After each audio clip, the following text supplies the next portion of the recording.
হযরত আয়েশা সিদ্দিকা রাদিয়াল্লাহু তাআলা আনহা হইতে বর্ণিত, তিনি বলেন, একদা আমি শয়ন কক্ষে বসেছিলাম, এমন সময় অপ্রত্যাশিতভাবে আল্লাহর রাসূল সাল্লাল্লাহু আলাইহি সাল্লাম সেই স্থানে আগমন করলেন। আমি আমার অভ্যাস অনুযায়ী দাঁড়াতে চাইলে তিনি বললেন, হে আয়েশা, স্থানে থাকো। আমি আমার স্থানে বসে রইলাম। তিনি চিত হয়ে আমার কোলে মাথা রেখে শয়ন করলেন। আমি তার দাড়ি মুবারক সন্ধান করে করে 19টি পাকা দাড়ি দেখতে পেলাম এবং মনে মনে ভাবলাম, আল্লাহ পাকের প্রিয় রাসূলুল্লাহ সাল্লাল্লাহু আলাইহি সাল্লাম তার প্রিয় উম্মতদেরকে শোক সাগরে ভাসিয়ে পরপারে চলে যাবেন। একথা ভাবতে আমার চোখ পানিতে ভরে গেল এবং কয়েক ফোঁটা পানি মহানবী সাল্লাল্লাহু আলাইহি সাল্লামের পবিত্র মুখমণ্ডলে পড়ল। এতে তিনি জেগে বললেন, হে আয়েশা, তুমি কাঁদছো কেন? আমি উত্তরের সব কথা খুলে বললাম। মহানবী সাল্লাল্লাহু আলাইহি সাল্লাম জিজ্ঞাসা করলেন, হে আয়েশা, বলো তো কোন অবস্থায় মৃত্যু মানুষের পক্ষে অতি অসহনীয় এবং অত্যন্ত ভয়াবহ হয়ে যায়? আমি বললাম, মহান আল্লাহ এবং রাসূলুল্লাহ সাল্লাল্লাহু আলাইহি সাল্লামের সম্পর্কে অধিক ভালো জানেন। মহানবী সাল্লাল্লাহু আলাইহি সাল্লাম বললেন, তুমি ঠিক বলেছো, তবু বলো তো দেখি।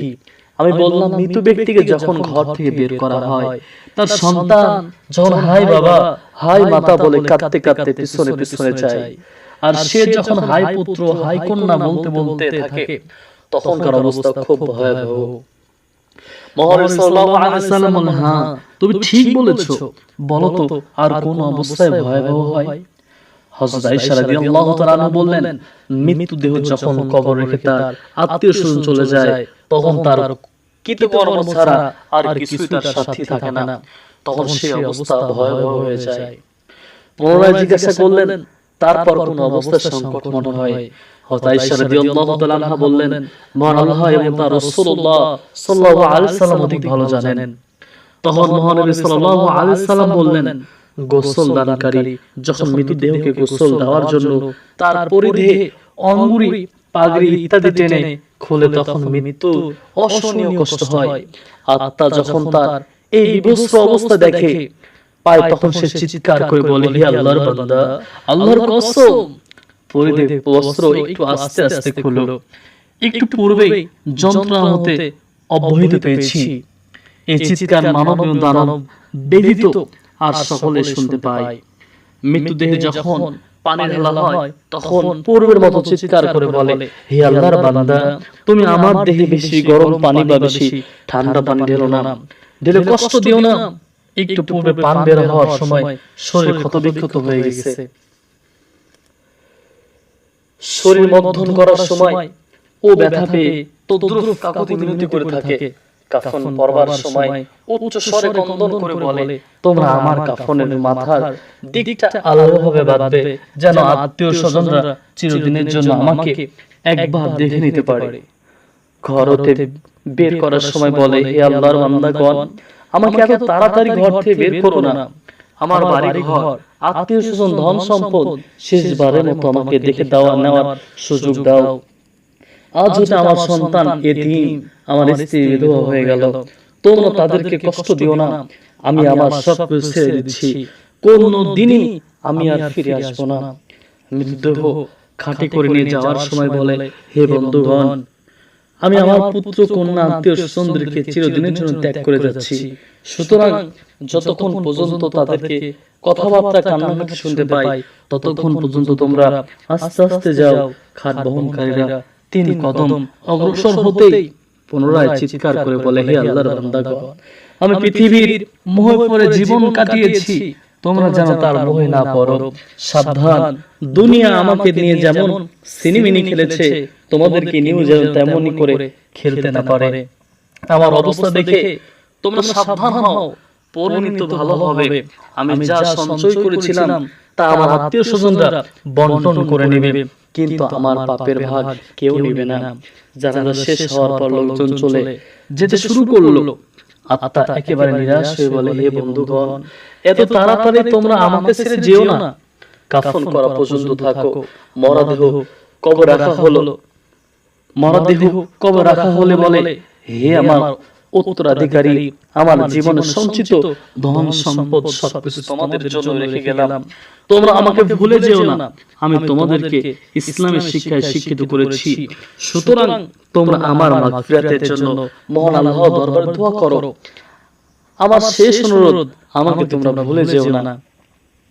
হযরত আবু কালাবা রাহমাতুল্লাহি আলাইহি বলেন, আমি একদিন স্বপ্নে একটি কবরস্থান দেখলাম, সব কবরই ফাটা এবং কবরের অধিবাসীরা কবরের পাশে বসে আছে। তাদের প্রত্যেকের সামনে একটি করে নূরের পিণ্ড।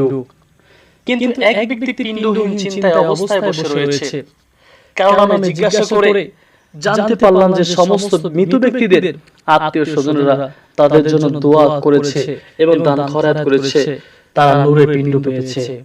আর যে ব্যক্তি নূরের পিণ্ড নেই, সে ব্যক্তি দুনিয়ার এক অসৎ পুত্র রেখে এসেছে, সে তার মৃত্যু পিতার জন্য দোয়া দরুদ দান খয়রাত কিছু না করায় তার এই অবস্থা।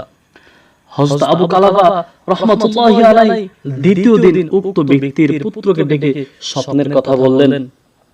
পুত্র বলল, জনাব, আমি আপনার নিকটে তওবা করতেছি, আজ হতে আমি আর কোনো অন্যায় কাজ করব না এবং আমার পিতার জন্য দোয়া দরুদ পাঠ করব এবং দান খয়রাত করব। অতঃপর পুত্র কথা মতো কাজ করতে লাগলো।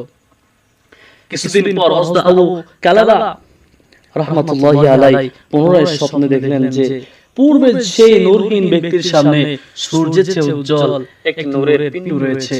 সে ব্যক্তি বলল, হে আবু কালাবা, আল্লাহ পাক আপনাকে আমার চেয়ে অধিক পুরস্কৃত করুন। আমি আপনার কারণে কঠিন শাস্তি হতে মুক্তি পেয়েছি। হাদিস শরীফে বর্ণিত আছে, দেশীয় একজন লোকের সাথে আজরাইল আলাইহিস সালামের সাক্ষাৎ হয়। লোকটি হযরত আজরাইল আলাইহিস সালামকে জিজ্ঞাসা করলো, আপনি কে? হযরত আজরাইল আলাইহিস সালাম লোকটির প্রশ্ন উত্তর বললেন, আমি আজরাইল। এই কথা শুনে লোকটি ভয়ে বিহ্বল হয়ে গেল। হযরত আজরাইল আলাইহিস সালাম জিজ্ঞাসা করলেন, তুমি কাঁপতেছো কেন? লোকটি বলল, দোজখের ভয়ে। হযরত আজরাইল আলাইহিস সালাম লোকটিকে বললেন, আমি কি তোমাকে এমন কিছু লিখে দিব যা দ্বারা তুমি পরিত্রাণ পেতে পারো? যে লোক বলল, অবশ্যই লিখে দিবেন। হযরত আজরাইল আলাইহিস সালাম এক খণ্ড কাগজে বিসমিল্লাহির রহমানির রহিম লিখে দিয়ে বললেন, এই কালামটি অধিক সংখ্যকবার পাঠ করবে, আল্লাহ চায় তার নাজাত পাবে। এক দরবেশ কোন এক ব্যক্তির বিসমিল্লাহ পাঠ করা শুনে চিৎকার করে উঠলেন এবং বললেন, প্রিয়জনের নাম যখন এত মধুর, না জানি তার দিদার কত মধুর। লোকে বলে, যমদূতের কারণে এই দুনিয়ার মূল্য এক কানা করিও না। অথচ আমি বলি, যমদূত ছাড়া দুনিয়া একেবারেই মূল্যহীন। কারণ যমদূত পরম বন্ধু প্রিয়জনের সাথে মিলিত হওয়ার পথ সুগম করে দেয়। প্রিয় ভাই ও দোস্ত বুজুর্গ, যারা আমার এই ভিডিওটা এতক্ষণ ধরে দেখলেন, আমার একটি অনুরোধ, আমার চ্যানেলটি সাবস্ক্রাইব করবেন এবং পাশে বেল বাটনটি আইকনটি অন করে দিবেন ইনশাআল্লাহ। আসসালামু আলাইকুম ওয়া রাহমাতুল্লাহি ওয়া বারাকাতুহু।